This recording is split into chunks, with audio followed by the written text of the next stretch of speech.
A gentleman has been very focused on this issue since the time the Copyright Royalty Board came down with what I view as a just decision, but which others may have a different opinion of. The gentleman from Washington, Mr. Inslee. Gentleman is recognized for 3 minutes. Mr. Speaker, I am delighted to be here tonight to help pass the Webcaster Settlement Act of 2008. And the reason is I really do believe the upshot of this legislation will be the survival of webcasting as we know it in the United States, to really allow our consumers and our constituents to continue to enjoy tremendous opportunities, listen to great music, great news over the Internet, and allow the continued development of businesses around the business model of webcasting.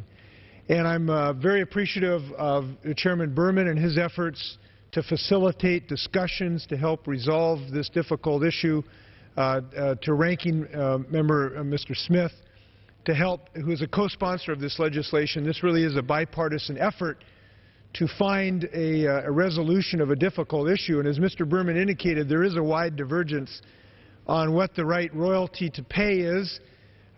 Certainly a lot of businesses were jeopardized by this decision.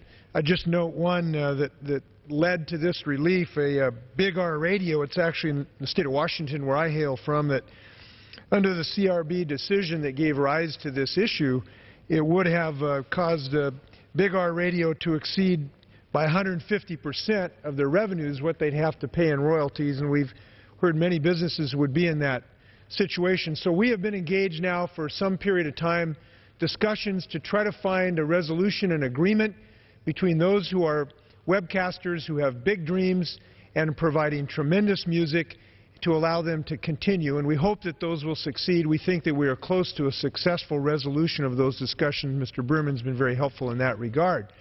But to get there, we need to have this bill to make sure that when an agreement is reached, that in fact it has the sanction of the United States. And this bill is really kind of simple. It just basically says that the parties, if they can reach an agreement, Uncle Sam, will not get in the way. And certainly that makes sense from all our standpoints on both sides of the aisle. I just want to note how important it is. I know many people have been interested in this in the last few days to encourage Congress to pass this legislation. And webcasting really has become a fabric of people's daily lives. I just want to read one quote from Louis Jimenez, who is involved in Live 365 Network. He's from Frederick, Maryland. And this is a quote some time ago. He said, quote, "Internet radio gave me the freedom to put together my own format station without having to be a cookie-cutter station. Listeners and musicians love it because of the variety of music and the fact local and independent artists are played." That's a quote from the Frederick News Post.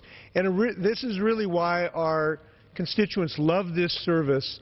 We want to find a business model where webcasting can thrive, where consumers can listen, and at some point terrestrial broadcasters who will be able to simulcast under this legislation, they will be able to access the benefit of this legislation, and they will be involved in negotiations to find a right appropriate level. So I'm delighted by the passage of this, and I thank all involved in this effort. Thank you. The gentleman's time has